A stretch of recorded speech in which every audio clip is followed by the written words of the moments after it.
Well, good morning, everybody. We're going to go over today about some basic things on aeration of your surfaces. Try to get a little bit of this in here in terms of a little bit of everything. And it's kind of a broad overview of what you can do and kind of how you ought to develop a program. It's like anything else. I look at aeration of surfaces no differently than I look at establishing a turf maintenance program in general for fertility or any of these kind of things. It's a program and you have to develop it so that it is looked at as a holistic approach to what you're doing at your facility. It's an important piece of what you're doing at your facility, and you need to make sure you look at it that way.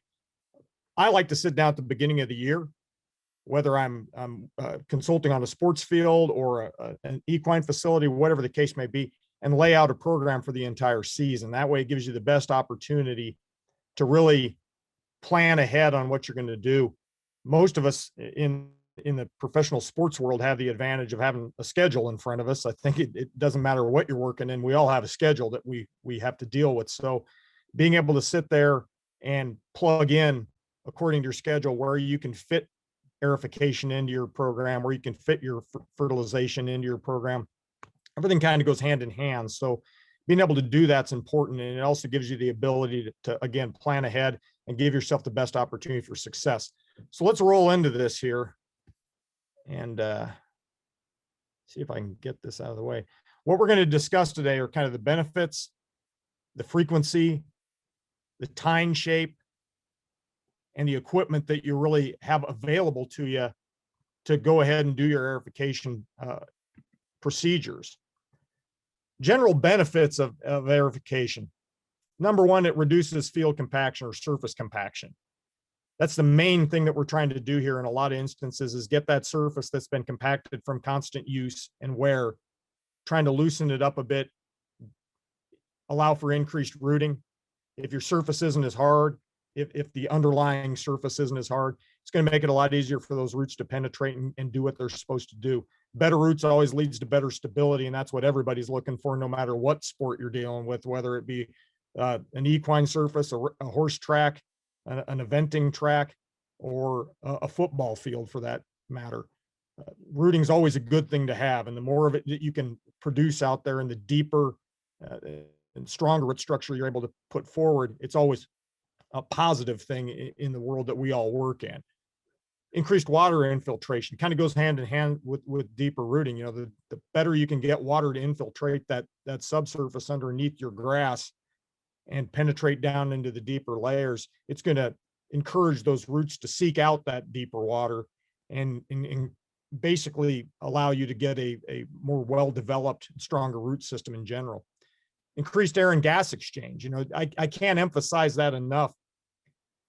We've done a lot of work over the years in the baseball side of things, particularly where we've got O2 sensors buried underneath our playing surfaces. And one of the interesting things you notice as the summer months come along and the microbes start doing their job, breaking down organic type nitrogens, which is really part of that whole process that goes on in growing any kind of grass. The byproduct of those microbes doing their job is they release a lot of gas. Because they do release a lot of gas, that pushes the oxygen out of there. And it's key that you have that oxygen air exchange going on down in the root zone.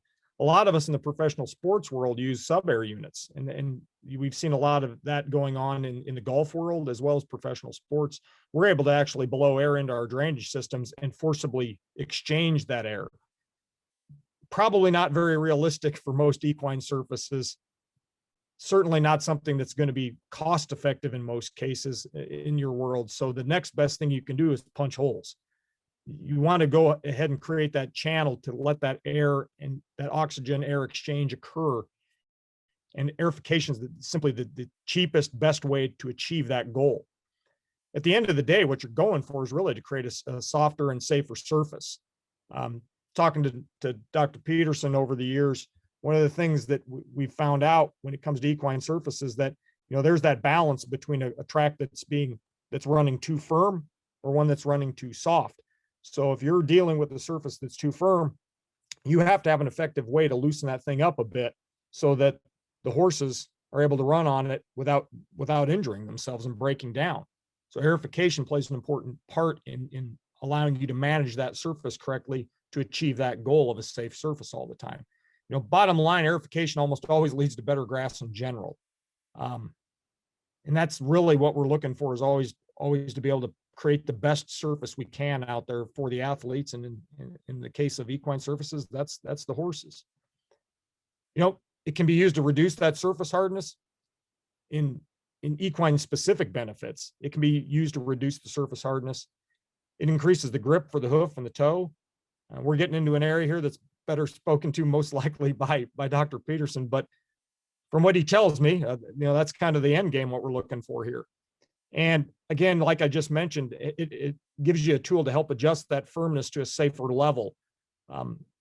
Do a lot of work with penetrometer readings on tracks, on the grass surfaces, and they can give you a pretty easy way to tell kind of how your turf track is running on any given day, or how it's going to perform. If you find out that as you take those penetrometer readings around that track, and you're finding out that you're coming back too firm, then coming out there with an air fryer and being able to loosen that surface up slightly, even during a meet, can be beneficial as long as it's done properly and with a game plan in mind. You know, frequency in general, and these are general guidelines. You know, you want to at least get out there and aerify once a month during the season, if at all possible, during the growing season. You want to avoid those hot, dry days. Even if you've got a Bermuda grass surface, it's not necessarily a great idea to go punching holes into a surface when you've got very, very, very low humidity and high heat. It'll just suck the moisture out of there, unless you've got the ability to get the water back onto that thing and irrigate it immediately. Still, I always like to wait until my humidity levels are up a little bit, so we're not stressing the surface out any more than we absolutely possibly have to. Mix up your treatments. That's the best advice I can give people, is mix and match. Have a couple of different pieces of equipment you can do your aerification program with.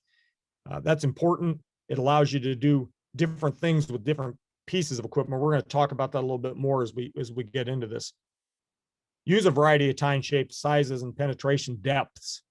You know, one of the things that we've run into over the years, and you look at the research on a lot of this, is if you go out and you aerify all the time at the same exact depth with the same exact machine, you run the real risk of actually creating a hard pan down in the soil. So for instance, if you're always going out with a 4-inch long core aerifying tine, at the bottom of that 4 inches, if you keep doing that consistently year after year after year, month after month, you can create a hard pan down there 4 inches in the soil, which will then start creating problems for water infiltration and everything else. So we don't want to do that. Mix it up is going to be the best way to avoid that, whether it be changing your tine depths, changing the type of machinery you're using. All of those things play an important role in making sure that you're not causing yourselves problems by trying to do a process that's really designed to help you avoid many problems. At a minimum, you should be aerifying once a growing season. I mean, this is bare bones at a minimum. You know, and if you're going to do it once a year in cool season, at least, preferably do that in the fall. If you're on a Bermuda grass surface, you probably want to go ahead and do that more at the beginning to the middle of the summer months. 2 to 3 times a year at a minimum is better. You know, again, work around or work with your meet schedule to really give yourself the best opportunity of being successful with a good program. Your spacing should be as tight as reasonably possible when you're getting out there and doing it. 3 to 4 inches is pretty typical, and that's a really nice spacing for most applications. I'm going to show you a chart here on the next slide to demonstrate what I'm talking about here with this next comment, being that larger tines do not always equal better aerification across the surface. Core removal versus non-removal of cores. Well, the simple answer to that is, and I get asked that a lot, you know, should I take my cores out? Should I not take the cores out? It depends. It depends on what you're trying to accomplish. You know, we mentioned here at the beginning of the talks today that they're looking at doing a sand cap at Keeneland. When you start consistently top dressing a sand layer onto the top of your surface, it's most likely not a great idea to go out and start pulling cores that extend beyond that sand cap and not removing them. In other words, you don't want to start mixing your sand layer on the top with the underlying native soil profile, because what you run the risk of then is contaminating your sand layer and creating yourself some drainage issues and performance issues later on. So generally speaking, if you've got a native soil track that you're not top dressing frequently, or you're top dressing with more of an organic type material, you don't really need to get rid of those cores. You can break them up, you can drag them in, you can do whatever you need to do that way. If your goal is to come out there and actually start creating a sand cap on top of that surface, then yes, you probably want to get that native soil core removed from the track.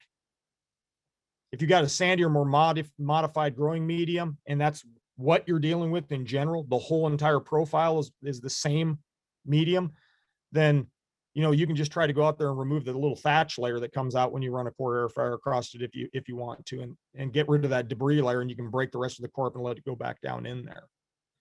Bottom line is you don't want to mix your soil types together. If you've got a cap type design track, you certainly don't want to have the native soils intermixing with the sandier layers, because it's going to cause you problems later on. When do you want to use, your aerification ideally? Well, on cool season turf, general guideline on that is in the spring, March through June. One of the downsides to doing spring aerification is, if you have a facility that you're putting down pre-emergence on, you have some POA problems on it. Spring aerifications can lead to an increased population of poana on your surface. And if you're dealing with a lot of poana, it's not a deep rooting grass. It's a poor performing grass for any type of sport use, particularly equine surfaces, because it just doesn't give you the rooting and the stability that you need. So those annual bluegrass, infestations, we're trying to avoid those most of the time. That can be the drawback of doing spring aerifications. Sometimes though, you got to kind of pick your poison and figure out what's going to cause you a bigger problem later on, a compacted surface or dealing with a little bit more of the POA issues. In the fall's probably the single best time to aerify, no matter what you're doing on cool season turf, September through November. Again, work around your meet schedule to figure out when the best time to do that kind of work is going to be. On warm season grasses, your Bermuda grass surfaces, generally speaking, May through early September. General rule of thumb that I like to use is, try to avoid aerification about a month prior to overseeding in the fall, to avoid that polka dot effect, if possible. I've seen people do that. They go out a week or so, or I've even seen people aerify when they overseed. If you're looking for a nice even overseeding, if you aerify very close to when you're doing fall overseeding, it can cause you to look like you have a bunch of polka dots all over the place. Sooner or later, once that rye starts growing, it'll kind of mask itself over time. But I've seen instances where it's very apparent for a month or two, and it may not be something that you want to have going on out there. And the easiest way to avoid that is just simply try not to aerify or pull cores at least, a month out from when you plan on doing your aerification. Make sure that you're well after your last frost in the spring, and try to do it about a month prior to your annual first frost date. And you can look at some charts. There's good information that a lot of the state extension agencies put out on, fall frost dates. Just try to avoid that. Last thing I want to do on a Bermuda surface is have that soil opened up and allow that colder weather, that colder air down into that surface. You're setting yourself up for some winter kill issues, and some frost damage and those kind of things. So avoid that if at all possible. What to use? Well, we've got a lot of options available to us when it comes to aerifying. So the photo in front of you shows just two standard mount brackets that came off of a John Deere type aerifier, tractor mounted aerifier, a 1500 unit. On the left, you've got the smaller tines. Those are a 1/2 inch coring tine. And on the right, those are like a 5/8 inch coring tine. You can go up to even larger than that, and you can certainly go smaller than that. But this just gives you a general idea of the different availability that's out there in just a coring tine. This next slide here is going to show you a couple different tines that are available in general. So on the left, we've got a 1/2 inch coring tine, goes to a 3/8 inch star type tine or a shatter type tine, 1/4 inch solid, 3/4 inch tapered coring, and a 1 inch solid tine. The star or shatter tines are great for using when you're just wanting to relieve that compaction. We talked earlier about using a penetrometer to go around and determine surface hardness and figure out kind of where your surface is at any given time. If you have to come out there and loosen that thing up slightly, a star tine is a good way of doing that, because it disrupts the surface very little, but it actually opens it up quite nicely. A star tine actually has more open surface area in terms of what it affects because of its star shape than a solid tine. So we use those a lot. I recommend to people the use of those units. They're nice. They're very minimally disruptive. A lot of times you can't even tell you used it as soon as you're done with it. They do a really, really nice job. Talked about the slide. I was talking about how larger cores are not necessarily always a better thing. This chart the district put out a couple of years ago is kind of interesting. You look at half-inch hollow tines, the percentage of the surface you affect if you run a half-inch hollow tine on 1.5 or 1.25 by 1.25 inch centers, you're removing about 12.5, 12.6% of the entire surface when you run your aerifier with those size tines on that surface. Whereas you look over there at 3/4 inch hollow tines on 2.5 by 2.5 inch centers, you're only getting 7%. When you go to a 5 by 5 spacing with a 1 inch tine, you're down to 3.14. So sometimes doing tighter spacing with smaller tines actually is going to do a nicer job for you. And always remember, bigger is not necessarily better. Pick what'll work best for your application.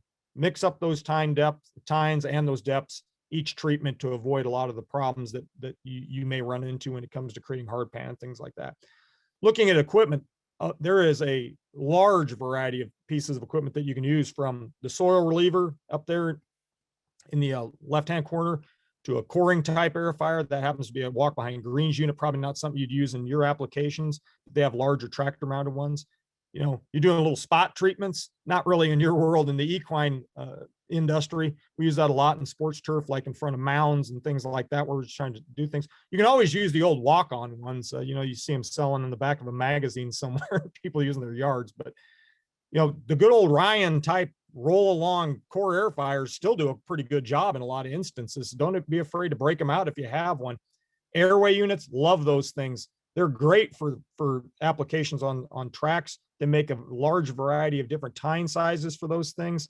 And they make some of those units that are almost like a bat wing type thing that are really created more for the ag industry, but can do large 20-foot, 30-foot passes at a time.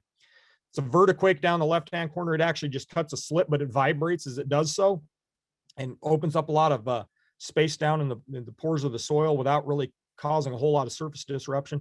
And then on the right, there's just a good old slicing unit. That's a good old pull behind Toro type aerator that has just a V blade, slice blade on it. Great for Bermuda grass surfaces. Some of the newer type technology, like the Air 2 G2 unit, that thing goes along and actually blows air down into the root zone. From what I understand, opens up a very nice pocket for the roots to fill into and things like that with zero surface disruption. Might be a little slow to use on a whole area, but say you've got a problem spot or two on your track, that might be a good option. And if, you know, you had a guy that just spent the whole day walking around in a circle with it, you could do a track with it. Dr. Girdle and I talked about that previously as it being an interesting option to use on equine surfaces. And on the right, that's an aerator. That unit rolls along and there's like knuckles on that unit that shake as it penetrates in the ground. It really does loosen it up. They're talking about, I think that's pretty similar to what they're talking about using at Keeneland. Downside is you need to come back and usually re-roll the surface after you've done it because it will fluff it up a bit. This particular unit actually has a rear roller on it and works pretty well. Cleanup, once you've pulled those cores, if your core airfine, how do you get rid of them? Left's an old John Deere core pulverizer. You can use a sweeper, like you see the Toro sweeper unit there, and just remove them. More of a power type actuated sweeper there on the left, or just a good old drag mat. You can take that out and break those up and do the same thing. You know, use what works for you. Each type of machine has its benefits and its drawbacks. There's a place for each of these in a well-rounded program. Mix and match. Again, I can't emphasize that enough. It's really important that you use a couple different techniques to make sure that what you're doing gives you a well-rounded program. Speed, productivity, time constraints, your schedule, etc. It's all going to help drive your decision-making. There's really no right or wrong way to approach it, but make sure whatever you do, you're doing something. And with that, I thank you, and we'll wrap it up and give it back over to Doc. This is Karen, and this is her land. She's been here a long time, along with Mojo. The first fence post went up here. Now there's 5,000 of them. After the storm, she started the cleanup here. And when she needs some peace and quiet, she always finds it right here. This is more than just land, it's home. Karen runs with us on a John Deere 3E Series tractor, because who says a day's work has to take all day? Nothing runs like a Deere. Search John Deere 3E Series for more.